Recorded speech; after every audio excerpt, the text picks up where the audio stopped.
Hello, my name is Ian, and today I'm going to show you how to disassemble your Beretta 21A Bobcat. To begin, remove the magazine. Ensure the weapon is clear. Next, ensure your hammer is down and your safety is off. Pull that out.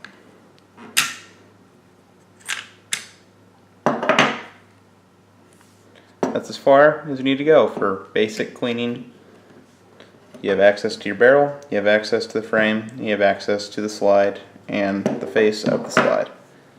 To reassemble, you pull that forward. Again, make sure your hammer is still down. And then you're going to take the back of the slide and you're going to put it just slightly forward.